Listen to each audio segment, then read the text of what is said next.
On a espéré, alors que depuis mai 2022, des localités tombent petit à petit, on a espéré, sans doute naïvement, que ce qui se passe maintenant n'arriverait pas.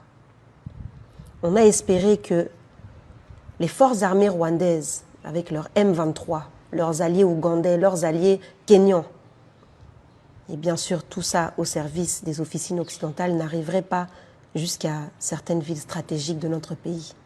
Des villes comme Goma, des villes comme Minova. Mais dans ce monde où les règles du jeu sont décidées par des barbares occidentaux, en costume cravate, pour qui faire du profit dépasse toute autre forme de logique. Le plan de balkanisation du Congo suit son cours avec toute la manipulation psychologique qu'il y a autour. Les ennemis du peuple congolais, qu'ils soient occidentaux ou africains, continuent dans cette folie meurtrière qui les rend si riches en dollars. Ça, c'est la situation actuelle.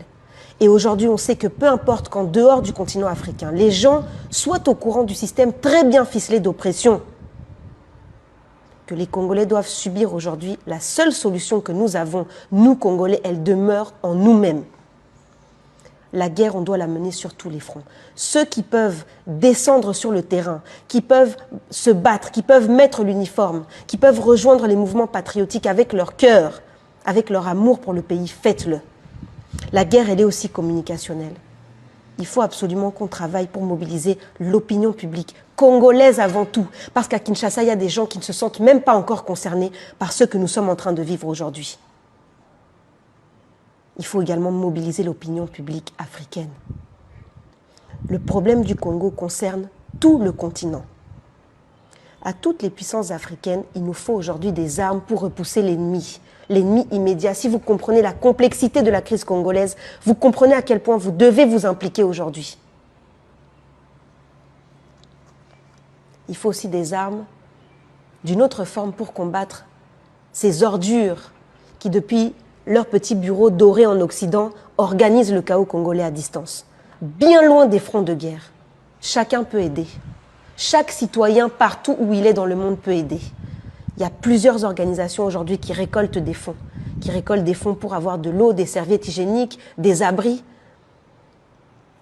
Vous imaginez aujourd'hui tous ces enfants qui vont être traumatisés à vie, qui sont en train de se déplacer, qui marchent depuis 2 jours, qui ne savent même pas où ils vont dormir. Des handicapés, des mamans enceintes, des vieilles personnes. Chacun peut faire quelque chose, s'il vous plaît. Vous avez des cagnottes qui sont en train de tourner d'organismes très sérieux. Et enfin, les personnalités congolaises. Les artistes congolais qui ont des vues par millions, qui sont suivis par des millions de personnes. Depuis ces 2 derniers jours dramatiques, sur vos stories, on voit du divertissement. C'est bien. Continuez de vous divertir. Mais à un moment donné, il va falloir que vous leviez votre voix et que vous vous engagiez. Il faut le faire avant qu'il ne soit trop tard. Avant que le pays ne disparaisse. Vous ne pourrez plus sortir vos drapeaux. Le pays n'existera plus. Si tout le monde ne se bouge pas, en particulier ceux qui ont une voix qui porte, tous les artistes là, vous vous reconnaissez.